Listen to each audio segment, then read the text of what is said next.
अगर मेरे से कोई क्वेश्चन पूछेगा कि सर जो आपको कैसे पता कि जेके बॉस वाले कैसे क्वेश्चन निकालेंगे, स्कूल का जब आप ऑर्गेनाइजेशन का नाम लिखते हो आधा मार्क्स मिलता है, डेट लिखने का आधा मार्क्स, और यहाँ पे टाइटल लिखने का, टाइटल इसका भी हाफ मार्क्स है, और यहाँ पे बॉडी लिखने का 1 मार्क्स, और यहाँ पे जब आप एंडिंग पे आते हो इसका आपको फिर से आधा मार्क्स देखने को पैराग्राफ स्टार्ट करना है। यानी एक ही पैरा में फुल स्टॉप करने के बाद आप 2 बातें नहीं बोल सकते हो। चलो मैं बोर्ड वालों से बात करता हूँ। सर एक्चुअली ये 10th वाले पूछ रहे हैं कि इस साल एग्जामिनेशन में प्रोज सेक्शन से कौन कौन सा क्वेश्चन आने वाला है। वो मैंने बताया था कि बोर्ड वहां पे खुद वाजिया करता है, पोइट्री सेक्शन से शॉर्ट आंसर टाइप क्वेश्चन नहीं पूछा जाएगा। ओनली वो बेस्ड किस पे होगा, लिटरेसी डिवाइस या पोइटिक डिवाइस। आपने देखे होंगे कि बहुत सारे स्टूडेंट्स ऐसे होते हैं कि वो टॉप कैसे करते। Hello friends, welcome back to my YouTube channel. Friends I hope आप अच्छे से होंगे और आपकी प्रिपरेशन भी अच्छी जा रही होगी। तो एग्जाम्स जो है बहुत नजदीक आ चुके हैं, तो मैंने भी सोचा कि आपके लिए एक इंग्लिश का वीडियो होना चाहिए, यानी गनशॉट। यानी इस वीडियो को देखने के बाद आपको एक सेटिस्फेक्शन मिलेगा, अच्छी सेटिस्फेक्शन मिलेगी कि अब मुझे लगता है कि इंग्लिश काफी ज्यादा इजी है। ठीक है, इस वीडियो को देखने के बाद अपना रिव्यू नीचे कमेंट बॉक्स में जरूर बता देना कि आपको इस वीडियो को देखने के बाद कैसा फील हो रहा है, क्योंकि इस वीडियो में ही आपको 40+ मार्क्स आपको कवर करवा दूंगा, और वो 40 मार्क्स ऐसे होंगे जो कि आपको डेफिनेटली वहां पे मिलेंगे और वहां पे बिल्कुल भी मार्क्स नहीं कटेगा। ठीक है, क्योंकि हम इसमें अकॉर्डिंग टू जे के पास जो भी ग्रामर पोर्शन है वो हम डिस्कस करेंगे, आपके क्वेश्चन डिस्कस करेंगे, और जो पैसेजेस होती है उनको कैसे सॉल्व करना है वो हम यहाँ पे डिस्कस करेंगे। तो इस वीडियो को अच्छे से देख लेना, पूरा ध्यान से देख लेना, और जो जो भी मैं यहाँ पे बोलूंगा उसको अपनी प्रिपरेशन में अमल में लाना। तो ये वीडियो काफी ज्यादा इंपॉर्टेंट होने वाला है आपके लिए। तो जब भी आपको टाइम होगा इस वीडियो को अच्छे से देख लेना, और एग्जाम से पहले इसको फिर से एक बार जरूर देख लेना, क्योंकि काफी ज्यादा मुझे खुद से पता है कि ये कितना इंपॉर्टेंट वीडियो है, और मुझे इस वीडियो को बनाने में, इस डेटा कलेक्ट करने में कितनी मेहनत लगी है। तो ये काफी ज्यादा इंपॉर्टेंट होने वाला है according to JK boss. And आज हम क्या क्या डिस्कस करने जा रहे हैं, एक तो आपका मॉडल पेपर भी डिस्कस करेंगे, और साथ ही साथ आपका पूरा का पूरा ग्रामर जो भी अकॉर्डिंग टू जेके बॉस होगा, जो भी पैटर्न होगा ग्रामर का according to the JK boss, and साथ ही साथ जो आपका लिटरेचर पोर्शन है वो भी डिस्कस करेंगे, और आपकी जो पैसेजेस करने हैं जिसको आपका 15 मार्क्स है उसको कैसे सॉल्व करना है, और वो पैसेजेस कहां से आएंगे सर वो भी मैं यहीं पे बताऊंगा। सर एक और कंफ्यूजन रहता है, सर ये जो पोइट्री सेक्शन रहता है इसमें पता नहीं रहता है कि लर्न क्या करना है सर इसमें, क्योंकि टेक्सचुअल क्वेश्चन आपको हार्डली देखने को मिलता है। वो मैं आपको यहाँ पे बताऊंगा कि जेके बॉस खुद से क्या वाजिया करता है कि पोइट्री सेक्शन से कैसे कैसे क्वेश्चन पूछे जा सकते हैं। तो अगर हम बात करेंगे आज की वीडियो की, ये काफी ज्यादा इंपॉर्टेंट होने वाला है ये वीडियो। और अगर आपको एग्जामिनेशन के दौरान या प्रिपरेशन के दौरान कोई भी डिफिकल्टी आती है और आपको लगता है कि मैं आपको उस चीज में मदद कर सकता हूं, तो आप मुझसे कांटेक्ट कर सकते हो, या तो इंस्टाग्राम से जिसकी आईडी यहाँ पे है, या फिर आप डायरेक्ट आप मुझे टेलीग्राम से भी कांटेक्ट कर सकते हो, जो कि यहाँ पे टेलीग्राम का नंबर दिया हुआ है। तो मोस्टली आप यही दोनों से आप कांटेक्ट कर सकते हो, जो आपको ज्यादा प्रेफर लगता है, जो आप यूज करते हो वहां से आप मुझे कांटेक्ट कर सकते हो। तो अगर हम आज की वीडियो की बात करेंगे, फिर से मैं बोल रहा हूं ये मोस्ट इंपॉर्टेंट होने वाला है आपके एग्जामिनेशन के लिए। ये 20 से 25 मिनट आपकी प्रिपरेशन, आपके एग्जामिनेशन को काफी हाई लेवल तक लेके जाएगा। एक मतलब अच्छी सेटिस्फेक्शन आपको मिल जाएगी वीडियो देखने के बाद। और अभी तक हमारे चैनल पे क्या क्या अपलोडेड है, अगर आप पूरा का पूरा पेपर अटेम्प्ट करना चाहते हो उनके लिए भी हमने इंपॉर्टेंट क्वेश्चंस दिए हैं। अगर आप सिर्फ पासिंग मार्क्स कवर करना चाहते हो तो उनके लिए भी हमने गन शॉट्स लाए हुए हैं। तो अभी तक अगर आपने 10th का व्हाट्सएप ग्रुप ज्वाइन नहीं किया है हमारा जेके बॉस का, तो आप अभी जाकर ज्वाइन कर लीजिएगा, जिसकी लिंक आपको डिस्क्रिप्शन में मिल जाएगी। तो अगर हम बात करेंगे आज की वीडियो में हम और डिस्कस क्या करने जा रहे हैं डिटेल, उससे पहले मैं आपको बताना चाहता हूं, अगर आपने अभी तक ये वाला प्लेलिस्ट नहीं देखा है तो इसको पहले जाके देख लीजिएगा। इसमें जो भी वीडियोस आपको पेंडिंग लग रहे हैं वो पहले आप कवर कर लेना। ठीक है, जस्ट लाइक आपके जो मैंने आपके लिए एमसीक्यू सेशंस लाए हुए हैं। आपको पता है कि आपके एग्जाम में एमसीक्यूज पूछे जाते हैं किस किस सब्जेक्ट में, मैथ्स में, सर साइंस में और किसमें सर सोशल साइंस में भी पूछे जाते हैं। तीनों सब्जेक्ट्स पे मैंने 150 एमसीक्यूज लाए हुए हैं। मैथ्स भी कवर है, साइंस भी कवर है, सोशल साइंस भी कवर है। सभी के एमसीक्यूज देखना। सर कहां से देखने हैं? डायरेक्ट यूट्यूब पे सर्च करो एलेक्स मुकीद, फिर वहां पे आपको ये वाला प्लेलिस्ट देखने को मिलेगा, या फिर आप डायरेक्ट लिख सकते हो class 10th math MCQs by Alex Mukeed. जिस भी सब्जेक्ट के आपके एमसीक्यू चाहे वो वहां पे अपलोड है, साथ में मेरा नाम लिख लेना, तो वहां पे आपको देखने को मिलेगा। Those MCQs will be fully based on the JK box pattern. ठीक है, तो आज हम इस वीडियो में डिटेल क्या डिस्कस करने जा रहे हैं, दैट इज पहले हम आपका मॉडल पेपर डिस्कस करेंगे, यानी आपका जो पेपर होगा उसके जो मार्क्स डिस्ट्रीब्यूशन होंगे वो कैसे होंगे। ठीक है, तो पहले हम आपका मॉडल पेपर डिस्कस करेंगे, उसके बाद आपका पूरा का पूरा ग्रामर डिस्कस करेंगे, यानी फुल्ली ग्रामर आपका डिस्कस करेंगे जो कि आपका जेके बॉक्स की तरफ से। इसके बाद लिटरेचर सेक्शन में इंपॉर्टेंट क्वेश्चन जो होने वाले हैं वो हम डिस्कस करेंगे। इसके बाद पूरे की पूरी गाइडेंस सर किसके लिए, जो भी आपके पैसेजेस होंगे उनको कैसे सॉल्व करना है। सर वो पैसेजेस कहां से आएंगे, हम कहां से उन पैसेज को प्रिपेयर करेंगे, वो मैं लास्ट में आपको जरूर बताऊंगा। चलिए आगे चलते हैं मॉडल पेपर पे। मॉडल पेपर में आपको क्या देखने को मिलेगा, जो कि आपका सेक्शन ए होगा। सेक्शन ए में आपको क्या देखने को मिलेगा, यहाँ पे थोड़ा सा गलत हुआ है, एक्चुअली 11th का है, तो सेक्शन ए में आपको क्या देखने को मिलेगा, सेक्शन ए में आपको देखने को मिलेगा दैट इज दी, यहाँ पे मैं इसको जो है ठीक कर लेता हूं, जो कि सेक्शन ए आपको पहले देखने को मिलेगा, उसमें आपको 3 पैसेज देखने को मिलेंगी, 3 पैसेज देखने को मिलेंगे, और हर किसी पैसेज के 5 मार्क्स होंगे। ठीक है, हर किसी पैसेज के 5 मार्क्स होंगे। तो सेक्शन ए में आपको पहले जो पेपर होगा, पहले आपको देखने को मिलेगा सेक्शन ए, और सेक्शन ए में आपको जो है 3 पैसेजेस होंगी, और हर किसी पैसेज के 5 मार्क्स होंगे, यानी यहां से आपके बन जाते हैं 15 मार्क्स। फिर से मैं आपको यहाँ पे बोलता हूं क्या होगा, पहले आपको 3 पैसेजेस होंगे, और हर किसी पैसेज के कितने मार्क्स होंगे, 5 मार्क्स होंगे, यानी हर किसी पैसेज के 5 मार्क्स होंगे, यानी 3 पैसेजेस होंगी, और हर किसी पैसेज के 5 मार्क्स होते हैं, वो बन जाते हैं आपके 15 मार्क्स। और यहाँ पे मैं अगर आपसे शेयर करूं, जो कि आपको जेके बॉस ने खुद से बताया है कि आपकी जो पासिंग मार्क्स है आउट ऑफ 80 वो 26 है, यानी आपको जस्ट 26 मार्क्स लाने हैं to pass the English paper. ठीक है, तो जस्ट आपको कितने मार्क्स लाने, आउट ऑफ 80 26, यानी 26 मार्क्स करके आप अच्छे से पास हो सकते हो। तो यहां से अगर आप पैसेज सॉल्व कर सकते हो, मैं ये मान के चलता हूं, चलो यहां से आपको 5 मार्क्स गलत भी हो जाते हैं, यहां से अगर आपको खाली 10 मार्क्स मिलेंगे 15 में से, तो फिर आपको पासिंग के लिए जस्ट 15 यहां से करने हैं। और यहाँ पे मैं आपको गारंटी देता हूं, ये वाला सेक्शन और ये वाला सेक्शन इसी वीडियो में आपको कवर करके दूंगा, और ये आपको लर्न करना है वो मैं बताऊंगा, क्योंकि लिटरेचर से आपको लर्न करना है। तो ये आपके बन जाते हैं टोटल कितने मार्क्स, ये आपको बन जाते हैं 80 मार्क्स। जो आपका सेक्शन बी होगा, सेक्शन बी आपका कौन सा सेक्शन है, that is the grammar portion, और इसमें आपको क्या होगा, इसमें आपको 10 मार्क्स देखने को मिलेंगे। ठीक है, ये काफी ज्यादा इजी है, आपको जब आप वीडियो देखोगे आगे तो आपको अच्छा फील मिलेगा। तो अगर हम सेक्शन सी की बात करेंगे, सेक्शन सी में आपको टोटल 25 मार्क्स देखने को मिलेंगे, जो कि काफी इजी है इनको हासिल करना। तो यहाँ पे इसको हम नाम देते हैं राइटिंग स्किल, यानी राइटिंग स्किल से आपके 25 मार्क्स है। इसके बाद जो कि आपकी बुक है जिसको आपको लर्न करना है, चाहे प्रोज सेक्शन हो, पोएट्री सेक्शन हो, शॉर्ट स्टोरीज हो या प्ले हो, ठीक है, वहां ये आपको लिटरेचर से आपको लर्न करना है। तो लर्न करने के अलावा इसको कोई ऑप्शन नहीं है, तो यहां से आप ये खुद करोगे। इसको आपको हार्डली आपको इसको 2 या 2.5 दिन लगेंगे, क्योंकि मैं आपको 10 to 15 क्वेश्चन यहाँ पे दूंगा, जिससे ये आपका कवर हो जाएगा। ठीक है, चलिए जी आगे चलते हैं। ये डिटेल्ड आपका मॉडल पेपर है, यहाँ पे ज्यादा इंपॉर्टेंट है, इसको अच्छे से देख लेना, पूरा ध्यान से देख लेना, खुद भी समझना इसको। इस वाले सेशन जो ये दो, एक तो ये वाली स्लाइड और इसके बाद वाली स्लाइड, इनको अच्छे से देख लेना। मतलब अगर आप पूरा वीडियो स्किप भी करोगे, लेकिन इस पोर्शन को स्किप बिल्कुल भी नहीं करना, इन 2 या 3 मिनट को बिल्कुल भी स्किप नहीं करना। ठीक है, तो सेक्शन ए जो है, यहां से आपको रीडिंग कॉम्प्रहेंशन कितने मार्क्स है, 15 मार्क्स, यानी जो पैसेजेस होगी, पहले आपको पैसेजेस देखने को मिलेंगे। कितनी पैसेजेस होंगी, 3 पैसेजेस होंगी। ठीक है, तो डिस्कस करेंगे। पहली जो पैसेज होगी, that will be 1 scene stanza from the poems to be attempted by the following MCQs based on comprehension.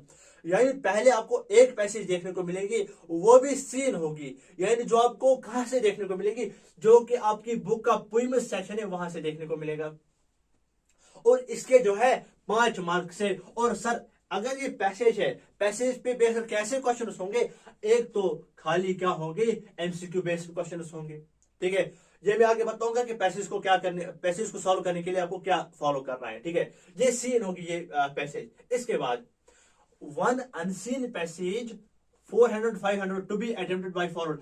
इसके बाद एक और पैसेज होगी, लेकिन वो अनसीन होगी, यानी वो आपकी बुक में से नहीं होगी। पहली पैसेज आपकी बुक में से होगी, कहां से, पोएम सेक्शन से। ठीक है, कोई भी किसी भी पोएम से होगा, कोई भी एक्सटेंजा लिया होगा, उस पे क्वेश्चन होंगे, वो भी कौन से, एमसीक्यू बेस्ड क्वेश्चन।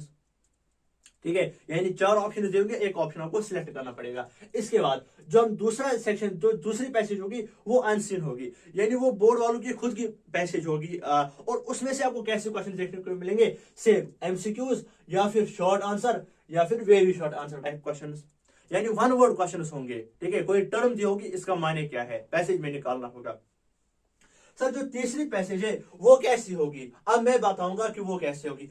वहां पे आपको कोई पिक्चर दी हुई होगी, या कोई ग्राफ दिया होगा, या कोई पाई चार्ट दिया हुआ होगा। उसमें सर हमको क्या करना है, अगर यहाँ पे कोई ग्राफ दिया होगा, यहाँ पे कोई पिक्चर बनी होगी, यहाँ पे कुछ डिटेल्स या डेट ऑफ द इवेंट लिखा होगा, तो सर उसके बाद ऑन दिस ग्राफ या फोटोग्राफ या पिक्चर, इस पे आपको क्वेश्चन देखने को मिलेंगे, 5 क्वेश्चन। वो कैसे होंगे, या तो एमसीक्यू होगा, या तो शॉर्ट आंसर टाइप होगा, या तो वेरी शॉर्ट आंसर टाइप होगा। सर कैसा होगा, या तो वो डेट पूछेगा जो यहाँ पे दिया हुआ होगा, या तो टाइटल ऑफ द पिक्चर पूछेगा, यानी पिक्चर दिया हुआ होगा, वहां पे एक पिक्चर होगी, यहाँ पे मैंने सैंपल लिया हुआ है, एक पिक्चर होगी, उसमें कुछ भी डेटा दिया होगा, उस डेटा में से कोई क्वेश्चन होगा, या फिर डेट ऑफ द इवेंट होगा, या टाइटल ऑफ द इवेंट होगा। ठीक है, ऐसा कोई क्वेश्चन होगा। ठीक है, तो ये हो गया आपका पहला सेक्शन, जो कि आपको 3 पैसेजेस होंगी। तो पहली सीन होगी, दूसरी अनसीन होगी, और तीसरी जो पैसेज होगी वो किस पे होगी, वो या तो पिक्चर होगी, या कोई भी ग्राफ या हिस्टोग्राम या पाई चार्ट होगा।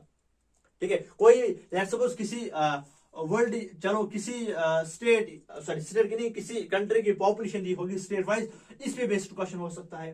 ठीक है, या कोई एडवर्टीजमेंट नोटिस है, उस पे क्वेश्चन पूछा जा सकता है कि इसका टाइटल क्या है, इसका डेट क्या है, इसका ऑर्गेनाइजर कौन है, वैसा क्वेश्चन पूछा जा सकता है, या इसका वेन्यू क्या है, इस पे क्वेश्चन पूछा जा सकता है। चलिए जी आगे चलते हैं। सेक्शन बी, जो कि आपका ग्रामर पोर्शन है, आपको कितने मार्क्स देखने को मिलेंगे, 10 मार्क्स।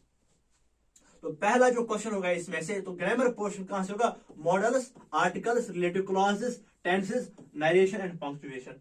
तो यहाँ पे जो पहला होगा, that one passage with blanks to be filled using appropriate articles, modals और रिलेटिव प्रोनाउंस।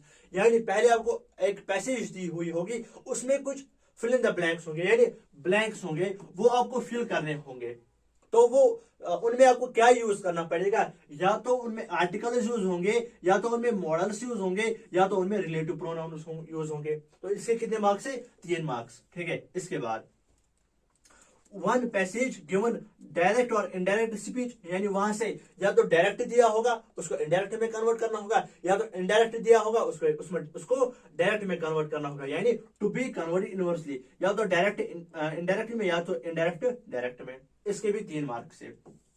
ठीक है सर, ये काफी थोड़ा सा मुश्किल लगता है, आप में से काफी स्टूडेंट्स होंगे जिन्होंने ये नहीं पढ़ा होगा, तो इसको स्किप कर लो फिलहाल के लिए। ठीक है, ये 10 क्वेश्चन है। इसके बाद वन contextualized पैसेज या स्टोरी या paragraph to be edited, use of tenses, punctuation, pronoun, spelling. तो यहां पे क्या होगा, ये मोस्ट इंपॉर्टेंट है। आपको एक पैराग्राफ दिया हुआ होगा, ठीक है, उसमें कुछ गलतियां होंगी on the basis of tenses या पंक्चुएशन या आर्टिकल या प्रोनाउन या स्पेलिंग। यानी एक पैसेज लिखी हुई होगी वहां से, लेट्स सपोज कोई पैसेज यहां से यहां तक लिखी है, तो इस पैसेज में कुछ गलतियां इसने की होगी, वो गलतियां आपको निकालनी है। वो गलतियां किसके बेसिस होंगी, वो होंगी टेंसेस, पंक्चुएशन, खाली 4 या 5 गलतियां होंगी, उनको आपको ठीक करना होगा। जितने भी गलतियां आप ठीक कर पाओगे उतने आपको मार्क्स मिलेंगे। तो ये इजी है। जब आप वो खुद ज्यादा वो मतलब टफ पैसेज नहीं होते, वो इजी होते। जब आप वो पढ़ोगे ना, आपको खुद ब खुद पता चलेगा कि यहाँ पे कौन सी गलती की गई है एग्जामिनर की वजह से। ठीक है,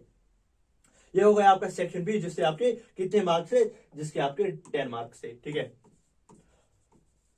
तो अभी मैं मान के चलता हूं इस पोर्शन को आप स्किप कर रहे हो, तो ये मैं आप पे डालू, अगर आपने किया तो ठीक, नहीं किया तो भी ठीक है।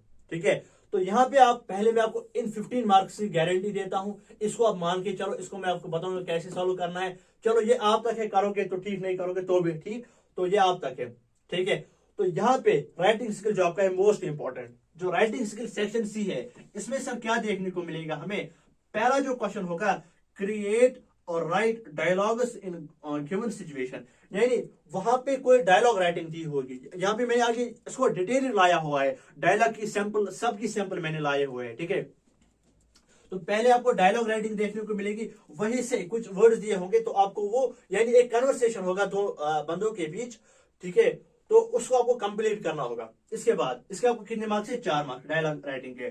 1 question to be attempted on notes writing, इसके बाद आपको नोट्स राइटिंग है, इसके आपको 3 मार्क्स है। इसके बाद 1 question to be attempted on message writing, ये काफी ज्यादा इजी है, इसके 2 मार्क्स है। लेटर राइटिंग, ठीक है, फॉर्मल या इनफॉर्मल, इसके भी 5 मार्क्स है। 1 स्पीच, इसके बाद स्पीच राइटिंग होगी, जिसके कितने मार्क्स है, 5 मार्क्स है। और लास्ट में आपको एक क्रिएटिव स्टोरी लिखनी होगी, उसके भी कितने मार्क्स है, उसके 6 मार्क्स है। इसको मैं आगे डिटेल में बताऊंगा कि पैटर्न क्या रहने वाला है, कौन सा पैटर्न होगा अकॉर्डिंग टू जेके बॉस, कैसे आपको अच्छे से मार्क्स मिलेंगे। चलिए जी आगे चलते हैं। ये वाला सेक्शन, सेक्शन डी, ये मोस्ट इंपॉर्टेंट है, इसमें पोइट्री सेक्शन ज्यादा इंपॉर्टेंट है। फिर आप यही क्वेश्चन बार बार पूछते हो मुझे फोन पे, सर इसमें क्या करना है। ठीक है, पहले अगर हम बात करेंगे लिटरेचर सेक्शन की, लिटरेचर सेक्शन में आपको क्या देखने को मिलेगा, 30 मार्क्स। पहला जो होगा दैट बी प्रोज, ठीक है, ये प्रोज से होगा। तो प्रोज में आपको क्या देखने को मिलेगा, प्रोज सेक्शन की, जो कि आपको पहले चैप्टर से 3 out of 5 short competency based questions to be attempted from the prose lessons of prescribed book, यानी जो आपकी टेक्स्ट बुक है, जो उसमें प्रोज के चैप्टर्स है, जो उसमें प्रोज के लेसन्स है, उसमें से आपको 5 क्वेश्चन दिए होंगे, 5 में से आपको खाली 3 करने होंगे, यानी 3 out of 5, 3 out of 5। तो यहाँ पे अगर आपको खाली पूरी की पूरी जो प्रोज सेक्शन है आपकी बुक की, तो उसमें आपको 3 ही क्वेश्चन करने हैं और उनके 3 मार्क्स होंगे। दैट्स वाई यहाँ पे बन जाते हैं 9 मार्क्स।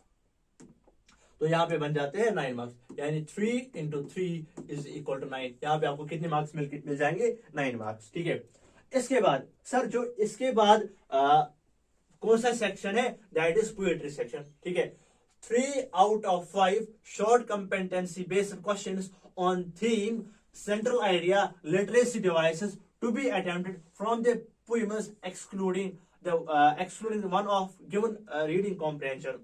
तो यहाँ पे आपको पोएट्री सेक्शन के पोएट्री सेक्शन से आपको क्या देखने को मिलेगा, पहले एक पैसेज होगी, ठीक है, उसके 3 मार्क्स होंगे। पहला क्वेश्चन, टोटल 5 क्वेश्चन होंगे, 5 में से आपको 3 करने हैं। ठीक है, तो पहले क्वेश्चन के 3 मार्क्स होंगे, वो पैसेज बेस्ड होगा। उसके बाद सर क्या होगा, उसके बाद जो भी क्वेश्चन होंगे ना, वो टेक्सुअल नहीं होंगे, टेक्सुअल हो भी सकते हैं, लेकिन कौन से टेक्सुअल, इसको मतलब एक बार फिर से सुन लेना, टेक्सुअल कौन से क्वेश्चन कर लेने हैं, जो किसके बेस्ड है, या तो थीम बेस्ड होगा, या सेंट्रल आइडिया, या लिटरेसी डिवाइसेस। यानी जो वन वर्ड होते हैं, जस्ट लाइक आपको एक क्वेश्चन है पोएम से, what does the full of sleep mean. ठीक है, एक्सेसिव टर्मिनोलॉजी जो क्वेश्चंस होंगे इस पे बेस्ड, वहां से आपको वो वाले क्वेश्चंस करने हैं। बाकी आपको टेक्सचुअल क्वेश्चन वहां पे आपको नहीं देखने को मिलेंगे, कहां से, पोएट्री सेक्शन से। तो वो गलती बिल्कुल भी नहीं करना। ठीक है, तो इसके बाद चलिए आगे चलते। तो यहां से भी आपको कितने क्वेश्चन होंगे, 3 होंगे, कहां से, आपके पोएट्री सेक्शन से, जिसके आपको 9 मार्क्स बन जाते हैं, यानी प्रोज से 9 और पोएट्री सेक्शन से 9। इसके बाद क्वेश्चन नंबर 3 जो आपका होगा, ये आपका होगा शॉर्ट स्टोरीज से। ये कहां से होगा आपका, ये होगा आपका शॉर्ट स्टोरी से। ठीक है, ये होगा आपका शॉर्ट स्टोरी से क्वेश्चन नंबर 3। और ये क्वेश्चन नंबर 2 जो आपको देखने को मिलेगा, it will be from poetry section. तो इसमें भी आपको 3 क्वेश्चन करने हैं, इसमें भी आपको 3 क्वेश्चन करने हैं।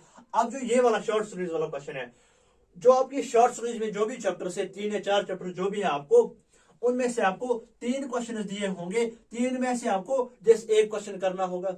यानी अगर आप एक भी चैप्टर अच्छे से कर लेते हो, आउट ऑफ 4 और 3 चैप्टर्स, आपको अच्छे से 6 मार्क्स मिल जाएंगे। यानी 3 long question competency based question to be attempted on the on the based on, तो किस पे बेस्ड होगा? या तो कैरेक्टर स्केच होगा, या तो सीन होगा, या तो थीम होगा, या तो प्लॉट होगा, या तो सिचुएशन होगी, event, irony extra from the short stories. यानी शॉर्ट स्टोरी से आपको कैसे क्वेश्चन देखने को मिलेगा? डायरेक्ट मैं आपको यहाँ पे बोलूंगा, या तो आयरनी पे क्वेश्चन होगा इस साल, या तो कैरेक्टर स्केच पे क्वेश्चन होगा। ठीक है, इसके लिए मैं आपको खाली 3 या 4 क्वेश्चन दूंगा, आपको ये 6 मार्क्स मिल जाएंगे, डायरेक्टली आपको 6 मार्क्स कर पाओगे अच्छे से। ठीक है, यानी पूरी की पूरी जो आपका शॉर्ट स्टोरी वाला सेशन है, वहां से आपको 3 क्वेश्चन देखने को मिलेंगे। 3 में से खाली आपको एक अटेम्प्ट करना है, उस एक के आपको 6 मार्क्स है। चलिए आगे चलते हैं। इसके बाद जो कि आपका लास्ट सेक्शन है, आपका प्ले है। ठीक है, प्ले आपका शायद एक ही चैप्टर है, हाँ, द प्रपोजल। तो इसके बाद 1 out of 2 long answer type competency based questions to be based on character, scene, theme, plot, same है यहाँ पे भी। अब जो आपका प्ले वाला सेक्शन है, ठीक है, इसमें से भी आपको 6 मार्क्स देखने को मिलेगा, और एक क्वेश्चन के कितने मार्क्स होंगे? 6 मार्क्स होंगे। यानी 2 क्वेश्चन पूछे जाएंगे, 2 में से एक ही करना है, यानी 1 out of 2 to be attempted. ठीक है, 2 में से आपको एक ही करना है, जिसके आपको कितने मार्क्स मिलेंगे? 6 मार्क्स मिलेंगे। और ये कहां से होगा? प्ले से होगा। यानी आपका जो प्रोज सेक्शन है उसके 9 मार्क्स है, आपका जो पोइट्री सेक्शन है उसके भी 9 मार्क्स है, आपका जो शॉर्ट स्टोरीज वाला सेक्शन है उसमें 6 मार्क्स है, और जो आपका प्ले वाला सेक्शन है उसके भी 6 मार्क्स है। यहाँ पे आप सुन लेना। अब यहाँ पे नोट क्या है, नोट को अच्छे से पढ़ लेना, फिर जो है मेरे ऊपर ब्लेम नहीं करना। ठीक है, यहाँ पे बोर्ड खुद वाजिया करता है, यहाँ पे the question paper will contain question based on critical और क्रिएटिविटी थिंकिंग, यानी हॉट क्वेश्चन इसको बोलते हैं, to discourage rote of memory. यानी ऐसे क्वेश्चन होंगे जैसे उनको पता लगेगा कि इस बच्चे की, इस स्टूडेंट की मेमोरी कैसी है, यानी आपकी मेमोरी को वो डिस्करेज करेंगे। ठीक है, यहाँ पे लिखा है टू डिस्करेज रूट मेमोरी, तो इनको जो मेमोरी होती है उसको इनको जो है एक्चुअली डिस्कवर करना है कि मतलब इसको इस बच्चे को कितना पता है। ठीक है, तो सर कैसा क्वेश्चन होगा? चलो मैं एक्सप्लेन करता हूं। जब भी कोई, अगर मेरे से कोई क्वेश्चन पूछेगा कि सर जो जेके बॉस वाले होते हैं वो कैसे क्वेश्चंस निकालते हैं, उनको कैसे पता होता है कि ये क्वेश्चंस इंपॉर्टेंट है, या सर आपको कैसे पता कि जेके बॉस वाले कैसे क्वेश्चंस निकालेंगे? अब देखो कैसे, जब भी किसी एग्जामिनर को, जब भी किसी पेपर सेटर को पेपर निकालना होता है किसी भी सब्जेक्ट का, लेट सपोज साइंस, उसको पेपर निकालना है, अब वो कैसा क्वेश्चन पिक करेगा? ठीक है, जो भी चैप्टर, जब भी वो पहला चैप्टर देखेगा लाइट, तो लाइट में से वो ऐसा क्वेश्चन पिक करेगा, ध्यान से सुन लेना, लाइट में से वो ऐसा क्वेश्चन पिक करेगा जिससे उसको ये लगेगा कि इस बच्चे को इस पूरे चैप्टर की नॉलेज है। ठीक है, पहला तो ये क्वेश्चन होगा, मतलब लेट सपोज एक क्वेश्चन है डिफाइन लाइट, ये तो कोई क्वेश्चन ही नहीं है। ठीक है, तो क्वेश्चन ऐसा होना चाहिए कि इससे मुझे लगे एक ही क्वेश्चन होगा और मुझे लगे कि इस बच्चे को पूरे के पूरे चैप्टर की नॉलेज है। ठीक है, या हम ह्यूमन आई की बात करेंगे।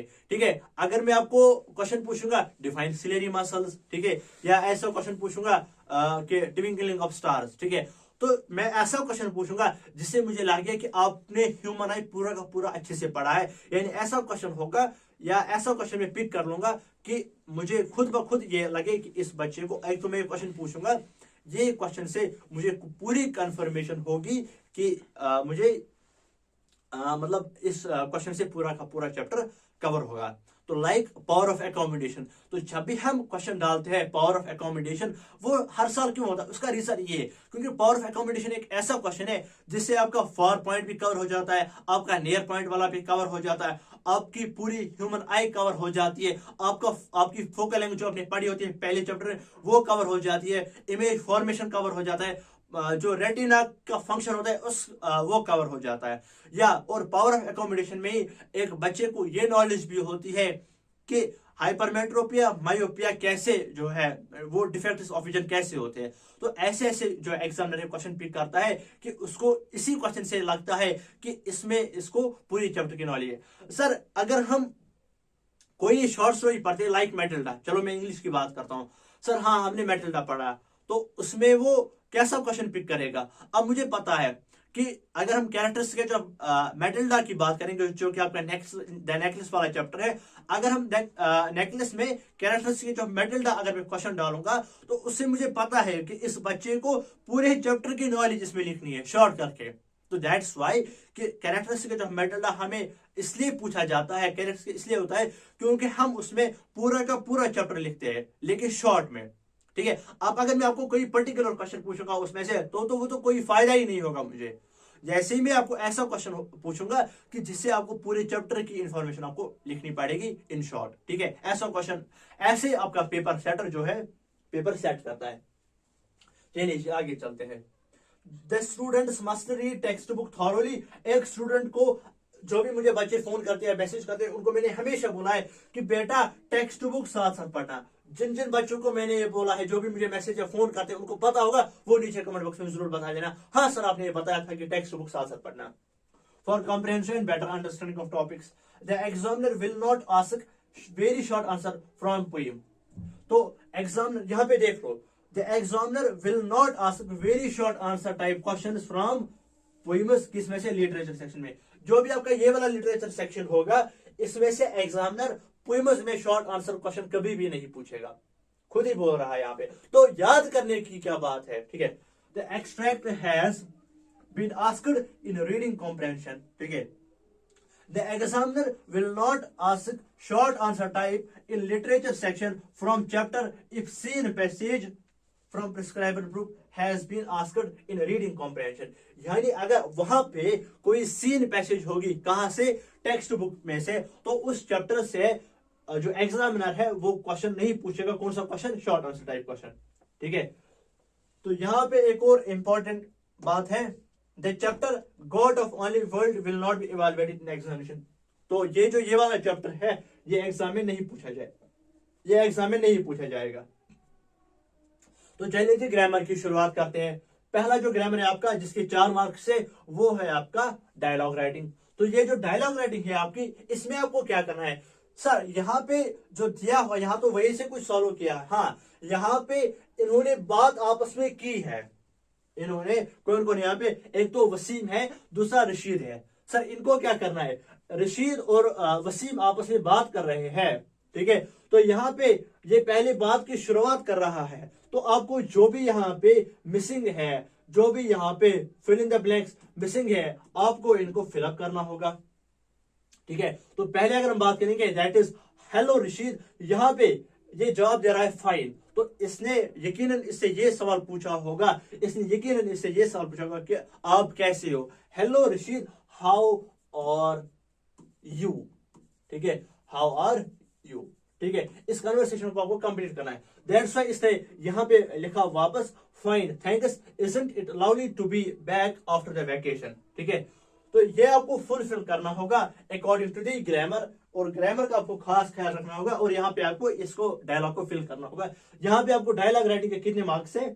यहाँ पे आपके डायलॉग राइटिंग के 4 मार्क्स है। ठीक है, ये भी इजी है। सर इसको प्रिपेयर करने के लिए हम क्या कंसल्ट कर सकते हैं? एक काम कर लो, जो आपका इंग्लिश का, जो कि मैंने इससे पहले वाली वीडियो में बताया था, इंग्लिश का एक गाइड आता है that is known as MBD guide. ठीक है, that is known as MBD। मैं हमेशा यही सजेस्ट करता हूं, MBD गाइड।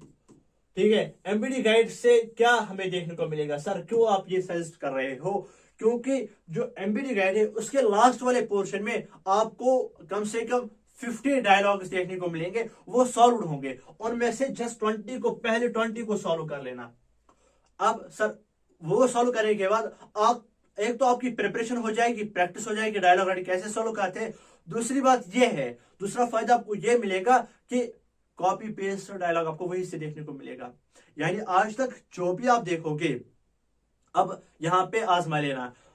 अब आप एक काम करना, जो भी MBD गाइड के पीछे डायलॉग्स सॉल्व है उनको सॉल्व करना। ठीक है, उनको याद कर लेना। अब जिनको जो सॉल्व नहीं कर सकते, जिनका मेरी तरह ग्रामर वीक है, वो मेरी तरह उसको सॉल्व कर सकते हैं, यानी लर्न कर सकते हैं। ठीक है, वहां से आपको कॉपी पेस्ट डायलॉग्स देखने को मिलेंगे। MBD गाइड से डायरेक्ट कॉपी पेस्ट देखने को मिलता है। ये मेरा पर्सनल एक्सपीरियंस है, मैंने भी अपने टाइम पे यही किया था। ठीक है, कसम खा के बोलता हूं, मैंने भी अपने टाइम पे यही किया था। चलिए आगे चलते हैं। इसके बाद जो कि आपका क्वेश्चन होगा, नेक्स्ट क्वेश्चन, इसमें आपको देखने को मिलेगा नोट्स राइटिंग। तो नोट्स राइटिंग के कितने मार्क्स है? 3 मार्क्स है। सर नोट्स राइटिंग को क्या करना है? याद रखना है, पहले आपको ऊपर लिखना है name of the issuing agency या नेम ऑफ द जो है ऑर्गेनाइजेशन। यानी अगर आप एक स्कूल चला रहे हो और आपको एक नोटिस डालनी है, अब आप कैसे डाल सकते हो? पहले आपको ऊपर लिखना है स्कूल का नाम, ठीक है, अपने स्कूल का नाम जो आप लिख रहे हो।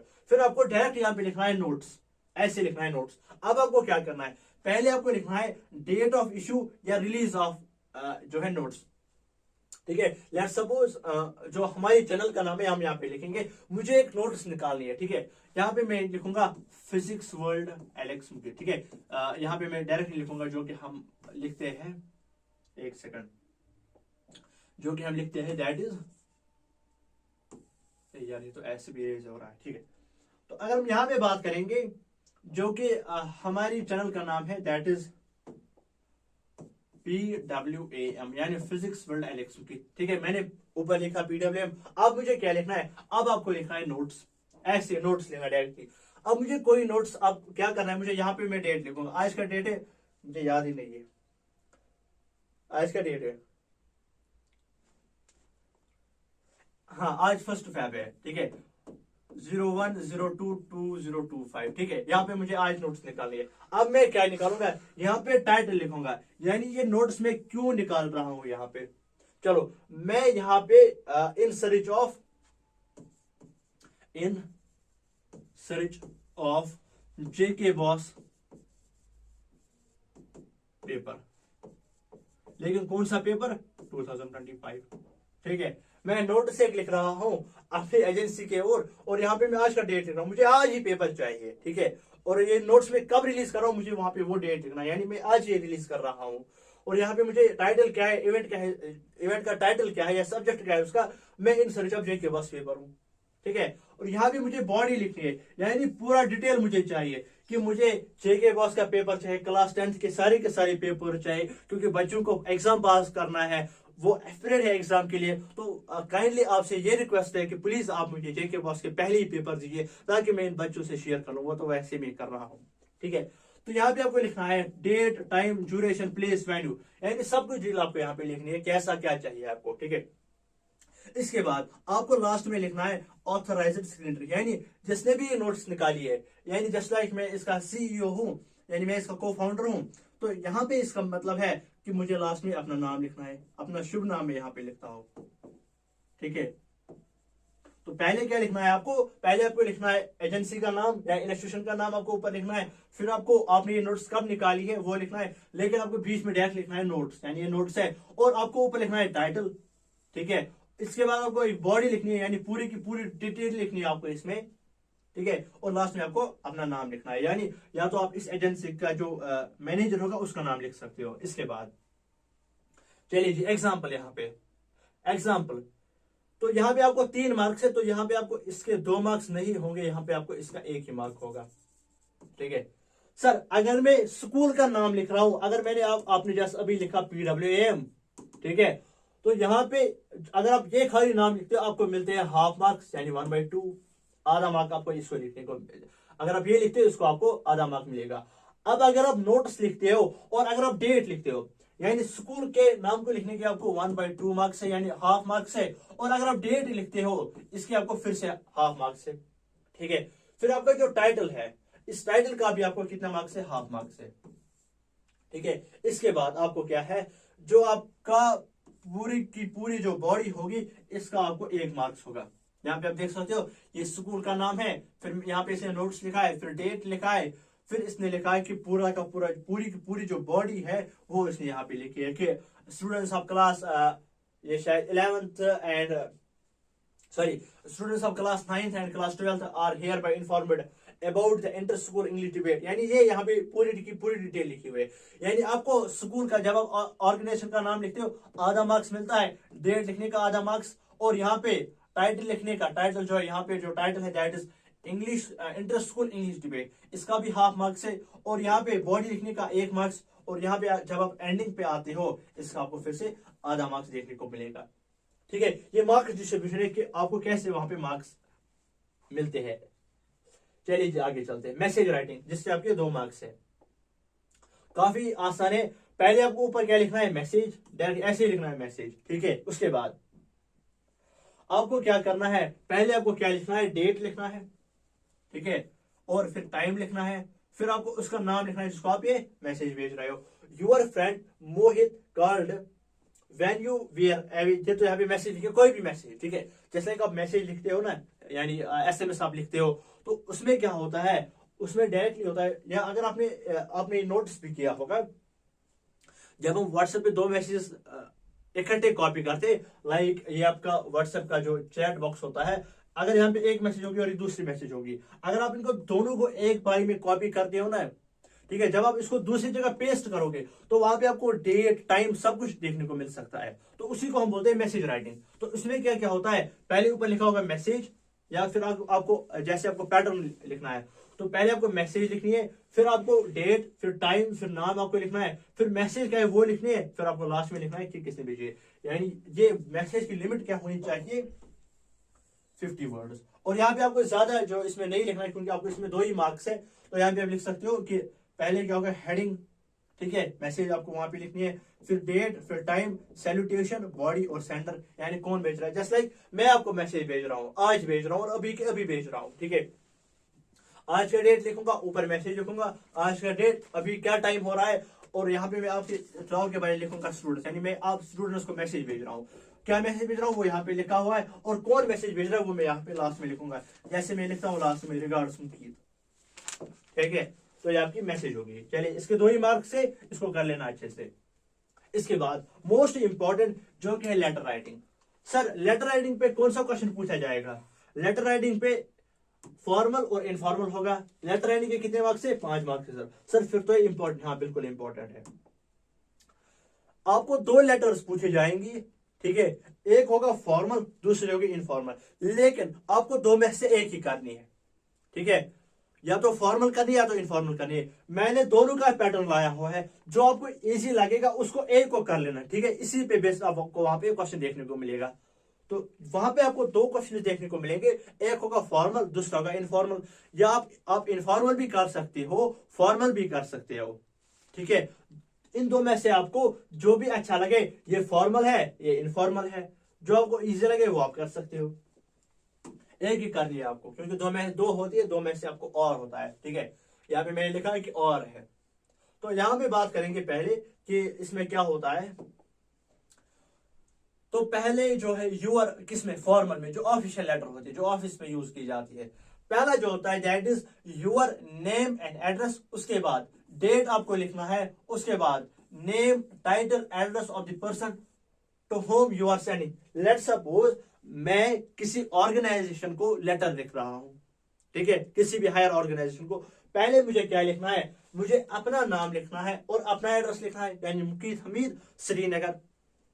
उसके बाद मुझे डेट लिखना है, वो मैं आज का लिखूंगा। उसके बाद मुझे किसको भेजनी है, जस्ट लाइक मुझे SMC श्रीनगर को भेजनी है, यानी श्रीनगर म्युनिसिपल कॉर्पोरेशन, मुझे जो है लेटर भेजनी है। तो पहले मैं खुद का नाम, खुद का एड्रेस लिखूंगा, उसके बाद आज का डेट, और अब मुझे क्या लिखना है, जिसको मुझे भेजनी है उसको मैं ये लेटर लिखूंगा। उसके बाद मुझे एक स्पेस छोड़नी है, फिर मुझे लिखना है उसका नाम, यानी डियर सर, या जो भी होगा वहां पे, जो भी जिसको भी भेजिए, आप लिख सकते हो डियर, या आप डायरेक्ट लिखो सर और मैम, यहाँ पे लिख सकते हो सर और मैम, ठीक है। उसके बाद आपको पूरी की बॉडी लिखनी है, जो भी इसमें होगा, यानी जो भी आप इसको बोलना चाह रहे हो, ठीक है।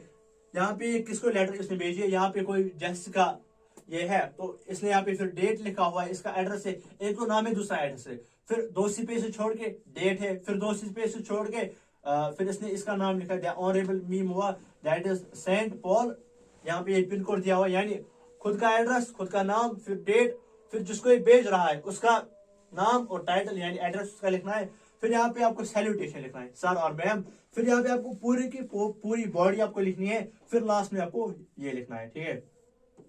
एंड जो हम लिखते हैं योर्स फेथफुली, ठीक है, या आप लिख सकते हो सिंसियरली, ठीक है। इसके बाद क्या करना है आपको, ये हो गया कौन सा फॉर्मल। फॉर्मल में क्या करना है, अपना एड्रेस, ठीक है, या अपना नाम, फिर डेट, फिर जिसको आपको भेजना है उसका एड्रेस, उसका नाम, और फिर आपको क्या करना है, फिर आपको सर और मैम लिखना है, फिर आपको पूरी बॉडी लिखनी है, यानी आप क्या बोलना चाह रहे हो, और लास्ट में आपको क्या लिखना है, जो आप लिखते हो योर्स फेथफुली या सिंसियरली, जो भी आप लिखते हो, ठीक है। इसके बाद इसको हम एंडिंग बोलते हैं लास्ट में। अब यहाँ पे इनफॉर्मल में क्या लिखना है, your address with pin code, यानी मेरा एड्रेस, ठीक है, विथ पिन कोड मुझे लिखना है, फिर मुझे लिखना है डेट ऑफ राइटिंग लेटर, यानी जिस तारीख को मैं लिख रहा हूँ, लेट सपोज मैं किसी फ्रेंड को लिख रहा हूँ ये लेटर, तो फिर मुझे क्या लिखना है, सैल्यूटेशन लिखना है। ठीक है, यहाँ पे 2 एड्रेस होते हैं, यहाँ पे एक ही एड्रेस होता है। फिर आपको लिखना है बॉडी। ठीक है, बॉडी में क्या होना चाहिए, ठीक है, you can write brief about purpose of writing, यानी मैं इसको लेटर क्यों भेज रहा हूँ, ठीक है, हाल चाल के या किसी को इनवाइट करने के लिए। You can write in detail about the person of purpose, about the purpose, और लास्ट में कंक्लूजन, यानी आई होप आप अच्छे से होंगे जो भी मैं यहाँ पे बोलता हूँ, या इंग्लिश में आप लिख सकते हो। लास्ट में यहाँ पे लिखना है विथ लव या योर्स अफेक्शनली, लास्ट में नाम। ठीक है, आई थिंक ठीक ये रहता है फॉर्मल। ठीक है, चलिए जी आगे चलते हैं, इसके 5 मार्क्स है। तो यहाँ पे आप देख सकते हो ये आपको ऊपर से मार्क्स मिल रहे हैं। एक तो ये 4 plus 3 that is 7, 7 plus 3 that 10, 10 plus 2 that is 12, 12 plus 5 that is 17। अभी तक 17 मार्क्स हो गए। अब स्पीच राइटिंग है। ठीक है, स्पीच राइटिंग में आपको क्या करना है, ठीक है, जब भी आप कोई स्पीच लिखते हो, स्पीच में आपको क्या लिखना है, पहले स्पीच आउटलाइन। ठीक है, पहले आपको इंट्रोडक्शन लिखना है। यहाँ पे एक इंपॉर्टेंट बात मैं आपसे शेयर करने जा रहा हूँ। ठीक है, पहले आपको ग्रीटिंग या अटेंशन ग्रैबिंग हुक लिखना है, यानी आपको ऐसा सेंटेंस लिखना है, यानी जिस भी मतलब आपको स्पीच लिखना है, आपको पहले ऐसे सेंटेंस सोचने हैं अपने माइंड में, जिससे एग्जामिनर को लगे कि हाँ इस सेंटेंस से मुझे पूरा का पूरा पता चल रहा है कि ये स्पीच किसके बेस्ड है। ठीक है, जिससे ये अटेंशन पूरा का पूरा जाए कि ये किस पे बेस्ड है ये वाला स्पीच। ठीक है, उसके बाद स्टेटमेंट, क्रेडिबिलिटी स्टेटमेंट या preview of the main points, यानी मेन पॉइंट स्पीच के क्या है। उसके बाद आपको दूसरे पैरा में लिखना है, दैट इज बॉडी पैराग्राफ। यहां पे मोस्ट इंपोर्टेंट क्या है, स्टेट द पॉइंट, यानी जो यहाँ पे आपने पॉइंट्स लिखे उनको यहाँ पे एक्सप्लेन करना है। ठीक है, उसको डिटेल लिखना है। लेकिन मोस्ट इंपोर्टेंट क्या है, that is present the supporting evidence transition to the next point, यानी अगर आप कोई लाइन लिख रहे हो यहाँ से, यहाँ पे अपनी पूरा इंट्रोडक्शन ऊपर लिखा, ठीक है, अब आप ये वाला लिख रहे हो यानी बॉडी पैराग्राफ। अब आप कोई लाइन लिख रहे हो, अब आप यहाँ पे फुल स्टॉप कर रहे हो, अब आपको क्या करना है, इसी लाइन के रिलेटेड आपको यहाँ पे लिखना है, यानी यहाँ पे आप एक बात फुल स्टॉप करें दूसरी बात शुरू नहीं कर सकते हो। अब आपको क्या करना है, यहाँ पे यही इसी बात को फुल स्टॉप करने के बाद यहाँ पे आपको कंटिन्यू करना है। सर मुझे इतना ही डिस्कस करना, अब ये नई बात डिस्कस करनी है, उसके लिए क्या करो सर, नया पैराग्राफ स्टार्ट करना है। यानी एक ही पैरा में फुल स्टॉप करने के बाद आप 2 बातें नहीं बोल सकते हो। ठीक है, आपको क्या करना है, पहले ये लाइन लिखनी है, फिर अगर आपको दूसरी बात बोलनी है उसके लिए आपको नया पैरा स्टार्ट करना है। अब आप बोलते हो लास्ट में, मैंने सर स्पीच भी मैंने लिखा था फिर भी मुझे मार्क्स नहीं मिले, ये गलती नहीं करना तो पूरे मार्क्स मिलेंगे। ठीक है, इसके बाद कंक्लूजन में आपको क्या लिखना है, जो ऊपर पॉइंट्स है उनको नीचे समरी करो, समराइज करो, तो ये आपका जो है कंक्लूजन बन गया। ठीक है, चलिए जी आगे चलते हैं। यहाँ पे ये वाला इंपॉर्टेंट था, यानी जब भी आप कोई बात बोलोगे तो फुल स्टॉप करने के बाद आप दूसरी बात स्टार्ट नहीं कर सकते, या तो आपको उसी के मुतालिक लिखना है जो आपने रिसेंटली लिखी होगी, या फिर आपको नई बात लिखने के लिए आपको नए से स्टार्ट करना पड़ेगा। चलिए आगे चलते हैं। स्टोरी राइटिंग, इसके कितने मार्क्स है, इसके 6 मार्क्स है। चलिए यहाँ पे मैंने 7 सैंपल भी लिया हुआ है। तो पहले आपको ऊपर खुद ही आउटलाइन दिया होगा, कुछ पॉइंट्स आपको दिए हुए होंगे। ठीक है, यहाँ पे एक एग्जांपल है, that is an old farmer, his sons were quarrelsome on his deathbed, called his sons, give a bundle of sticks to break. ठीक है, give each, they all failed, united bundle broken easily. ठीक है, value of unity, यानी यहाँ पे आप खुद समझ सकते हो कि यहाँ पे कुछ पॉइंट्स आपको दिए होंगे, आपको खुद ही समझ जाना है कि ये किस पे बेस्ड मुझे लिखना है। ठीक है, ज्यादातर आता है कौन सा, दैट इज ड्रग एडिक्शन, ज्यादातर आता है। ठीक है, कुछ पॉइंट्स यहाँ पे लिखे होंगे, इनसे आपको खुद ब खुद समझना है कि मुझे किस पे स्टोरी लिखनी है। तो यहाँ पे आप देख सकते हो, यहाँ पे आप समझ सकते हो कि एक आपने सुनी भी होगी एक कहानी, एक ओल्ड फार्मर था, उसके जो बच्चे थे वो आपस में नहीं मतलब बात ऐसे करते, यानी वो हमेशा आपस में लड़ाई करते थे। तो इस बाप ने क्या काम किया, इसने इनको बोला कि आप एक काम करो, इसने इनको एक मतलब स्टिक्स दिए और इनको बोला इनको तोड़ो। ठीक है, वो उनको अच्छे से तोड़ पाए। अब उन्हीं स्टिक्स को उसने जमा किया, फिर बोला कि आप तोड़ो, तो वो वहां पे नहीं तोड़ पाया। तो ये इनको यही समझा रहा था कि जब आप एक साथ रहोगे तो आपको कोई भी नहीं, मतलब आपको कोई भी नहीं हरा सकता है। तो यहाँ पे ये किसकी वैल्यू सिखा रहा है, यानी यूनिटी की, यानी अगर आप साथ साथ रहोगे तो आपको कोई नुकसान नहीं पहुंचा सकता है। ठीक है, तो अगर अब आपको क्या करना है स्टोरी राइटिंग में, जब आप ये पढ़ोगे आपको इसको एक टाइटल देना है। ठीक है, खुद एक टाइटल देना है। तो यहाँ पे जो इसका टाइटल है the old farmer and his quarrelsome sons. ठीक है, उसके बाद आपको इसको एक्सप्लेन करना है अच्छे से। ठीक है, जो भी आप इसके मतलब लिख सकते हो। ठीक है, यहाँ पे there lived an old farmer in a certain village, he had 4 sons who were very quarrelsome, that's why he was too worried about them because they may go to any extent after his death, यानी उसकी मरने के बाद वो कहीं भी जा सकते थे। One day he was too sick and was lying on his deathbed, यानी वो मतलब जिसको हम बोलते हैं कि मरने को तैयार था, इसने उन बच्चों को बुलाया और उस दिन ये ज्यादा बीमार था। उसने क्या किया, he called all his sons, सभी बच्चों को बुलाया। When they came, he told them to bring a bundle of sticks, इसने इनको बोला कि आप स्टिक्स लेकर आओ। They do so, उन्होंने वो काम किया। Then he asked each of them to take bundle of and break it, they tried but failed, तो उन्होंने उनको जो है ब्रेक किया उन स्टिक्स को, लेकिन वो ब्रेक नहीं कर पाए क्योंकि वो आपस में जुड़े हुए थे। They tried but failed. Then he asked one of them to untie and bundles break. अब उसने उनको बोला कि इसको फिर से ओपन करो। जो ये बंडल ऑफ स्टिक्स था, जैसा कि यहाँ पे 2 पेन्स है। ठीक है, ये 2 पेन्स है, इसलिए ऐसे इसने क्या ही किया था, बहुत सारी स्टिक्स ली थी, उनको बंडल किया था, फिर ये तोड़ नहीं पाए थे। ठीक है, अब उसने बाप ने बोला इनको कि आप इनको अनटाई करो, यानी इनको खोलो। अब इनको क्या करो, काम इनको तोड़ो यहाँ पे। ठीक है, तो ये अच्छे से तोड़ पाए। The sticks got broken easily, he requested his son to remain united like bundle of sticks. इसने इन बच्चों को बोला कि आप जैसे ये स्टिक्स आपस में जुड़े हुए थे, आप भी ऐसे ही जुड़े रहो और आपको भी कोई तोड़ नहीं सकता है। तो यहाँ पे और else anyone can harm them easily, तो आपको कोई भी मतलब इजीली हार्म नहीं कर सकता है अगर आप united. They learn the value of unity, तो वहां पे उन्होंने सीखा कि यूनिटी के क्या वैल्यू होती है। तो पहले आपको एक टाइटल देना है, फिर बॉडी लिखनी है पूरी की पूरी इसके रिलेटेड, और लास्ट में एक मॉरल देना है। तो मॉरल इसका क्या है, that is unity is strength, या आप पढ़ते भी आ रहे हो बचपन से, यूनियन इज स्ट्रेंथ। ठीक है, इसके बाद चलिए जी आगे चलते हैं, इंपॉर्टेंट क्वेश्चंस पे बात करते हैं। इंपॉर्टेंट क्वेश्चंस क्या होने वाले सर प्रोज में क्वेश्चंस पूछे जाते हैं। प्रोज में क्वेश्चंस कहां से लर्न करेंगे,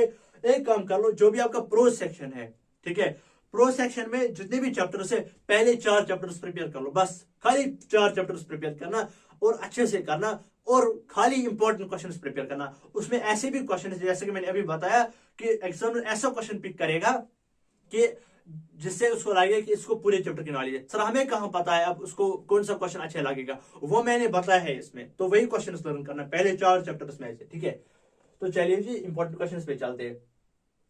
तो प्रोज सेक्शन में आपको क्या क्या करना है, ये क्वेश्चन आपको प्रोज सेक्शन में करने हैं। ठीक है, पहले 4 चैप्टर से, पहले चैप्टर से ये वाले क्वेश्चन ये आप कर सकते हो। What did Griffin do inside the London store, तो यहाँ पे आप खुद देख सकते हो, ये एक ऐसा क्वेश्चन है जहां पे आपको पूरा लिखना है कि इसने लंदन स्टोर में क्या किया। ठीक है, ये एक्सप्लेन क्वेश्चन है। How did Griffin escape from London store, यानी वो वहां से कैसे भागे। तो ये भी आपको इवेंट एक दे रहा है कि इसमें आपको क्वेश्चन ऐसा है कि जिसमें आपको कहानी लिखनी है कि ये कैसे भागा। Griffin enter the shop of theatrical company, what did he do there, वहां पे उसने क्या किया। How do you access Griffin as a scientist, why does Mrs Bennett think that Mrs Long is selfish. Draw character sketch of Mrs Bennett, ज्यादा important नहीं है ये वाला। अब आपको ये क्यों याद करना है, अब कोई भी क्वेश्चन आपको पूछा जा सकता है इस वाले चैप्टर से, तो आप इसको ये वाला आंसर लिख सकते हो। Was Annie right when she said world would not be interested in the musings of 13-year-old girl। ठीक है, चलो मैं आपके लिए एक काम करता हूं।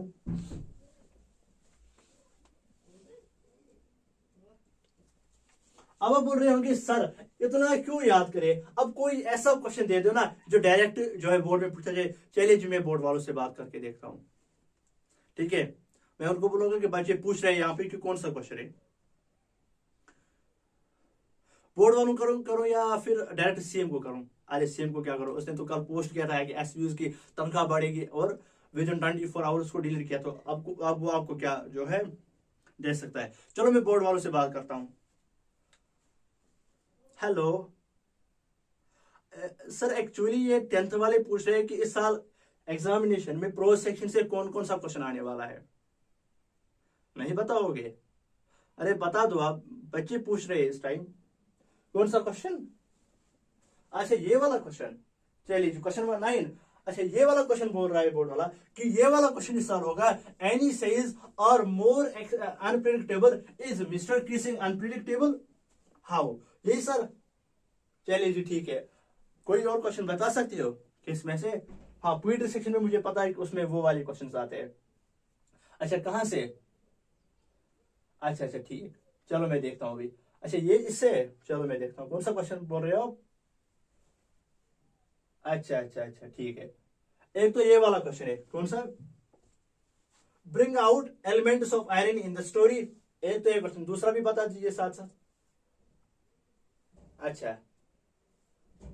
ठीक है। अच्छा और ये वाला क्वेश्चन है, what are the major themes of short story एबिली? इसमें डिस्कस करना है। ठीक है, अब देखो खुद ही मैंने बोर्ड वालों से बात की है, यहां से कोई क्वेश्चन। सर ये जो प्ले है, प्ले में से आप एक क्वेश्चन बता देते तो और काम आसान हो जाता है।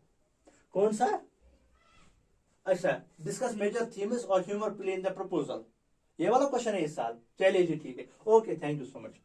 चलिए जी, यहाँ पे मैंने आपको क्लास में ही बात की बोर्ड वालों से, तो ये वाला क्वेश्चन इस साल पूछा जाएगा। चलिए जी, अब देखो मेरे ऊपर तो भरोसा नहीं है, तो मैंने बोर्ड वालों से बात की है तो उन पे तो भरोसा होगा आपको। Discuss the major themes humour of play the proposal, ये क्वेश्चन इससे होगा। साथ में ये दोनों भी साथ याद कर लो, नटालिया एंड टोबैको। और साथ साथ आपको क्या करना है, यहां से यहाँ पे मैंने जो है ये क्वेश्चन सब सारे याद कर लेना। ठीक है, आपके लिए काफी ज्यादा इंपॉर्टेंट है, इसने एक ही क्वेश्चन बताया इसमें से, तो यहाँ पे आपको क्या करना है, इसको अच्छे से याद कर लेना, अच्छे से इसको प्रिपेयर करना। तो मैं अगर आपको एक क्वेश्चन दूं यहां से, मैं अगर आपको यहां से एक क्वेश्चन दूं, सर कौन सा क्वेश्चन दोगे आप? That what was the cause of Matilda's ruin. चलो जी ये मेरा क्वेश्चन है आपको, ठीक है, ये कर लेना। एक तो ये और ये वाला, और कौन सा बताया था आपने, ये वाला क्वेश्चन। ठीक है, इनको अच्छे से कर लेना। ठीक है, मेरी मानो अगर आपके पास टाइम है सबको प्रिपेयर करना अच्छे से। ठीक है, और ये वाले क्वेश्चन इनको भी करना, आपने ये याद किए होंगे, इन पे ज्यादा फोकस रखना, इन सभी क्वेश्चंस पे।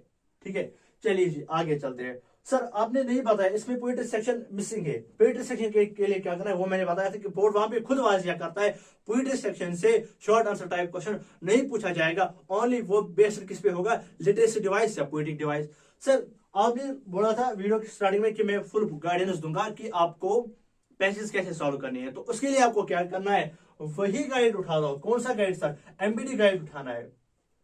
सर एमबीडी गाइड को क्या कर लूं सर, उसमें सॉल्व्ड पैसेजेस होती है सर, उसमें सॉल्व्ड पैसेजेस होते हैं सर, क्या मैं उनको सॉल्व करूं? नहीं, सॉल्व नहीं करना है। तो सर क्या करना है, सॉल्व नहीं करूं तो क्या करना है, तो फिर एक काम कर लो, उसको जुबानी याद कर लो, और फिर इसको जुबानी याद कर लो। जो पहली 4 पोएम्स है, पहली 4 पोएम्स है, अपना एमबीडी गाइड ओपन कर लो, उसमें से पहली 4 पोएम्स है, पहली 4 पोएम्स से जितने भी स्ट्रेंजास है, उन पे जितने भी पैसेजेस है वहां पे सॉल्व है वो सारी कर लो। ठीक है, वहां से एक पैसेज होगी, कॉपी पेस्ट वही होगी, कॉपी पेस्ट मान के चलो, मतलब यही से बोल रहा हूँ, कॉपी पेस्ट पैसेज वही आपको देखने को मिलेगी। ठीक है, आंसर्स भी क्वेश्चन भी वही होंगे। ठीक है, और सर उसको क्या करना है, अनसीन पैसेज को लास्ट में जाओ, इसी एमबीडी गाइड को खोलो, जब डायलॉग का सेक्शन कंप्लीट होगा उसके बाद आपको अनसीन पैसेज देखने को मिलेगी। सर कितने सॉल्व करने हैं? सर 6 या 7 सॉल्व करेंगे तो अच्छा होगा।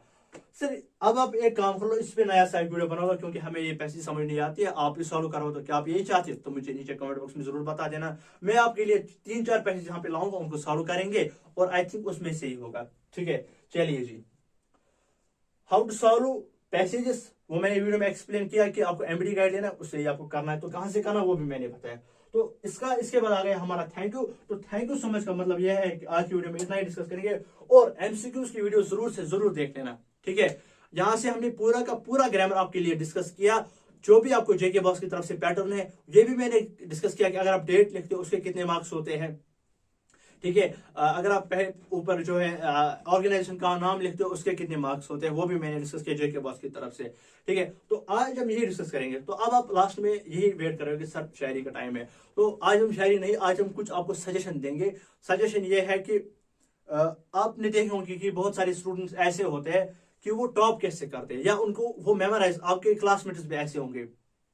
ठीक है, आपको लगता है कि काफी ज्यादा इंटेलिजेंट, सर मुझे कैसे इंटेलिजेंट बनना है। अब आपको क्या करना है, ट्रिक मान लो, ठीक है, आपको ट्रिक एक करनी है। आपको क्या करना है, जब भी आप लर्न करोगे, आंखें बंद करके, ये मैंने वैसे शॉर्ट वीडियो में बताया, आंखें बंद करो 2 मिनट के लिए, आंखें बंद करो और अपने माइंड को शांत रखो। जो भी आपने लर्न किया है, जस्ट लाइक आपने कैरेक्टरिस्टिक्स ऑफ मेटल याद किया है, आंखें बंद करके आपको क्या करना है, इसको क्या करना है, पहले से आंखें बंद जो भी आपने लर्न किया है उसको अपने माइंड में जो है जुबानी खुद को जो है खुद से देखो क्या क्या मुझे पूरा का पूरा लर्न है। अब आपको क्या करना है, लर्न करना है। अब आपको खुद से वो पढ़ना है आंख बंद करके, लेकिन कितनी बार रिवाइज करना है सर? 3 बार रिवाइज करना है। जब आप 3 बार रिवाइज करोगे वो आपके माइंड में से कभी भी नहीं हटेगा, और इससे ना ही आपका खाली कि मतलब इससे आपको ये खाली बेनिफिट नहीं है कि ये वाला क्वेश्चन याद होगा, बल्कि आपकी मेमोरी भी जो है वो काफी हद तक इंक्रीज हो जाएगी।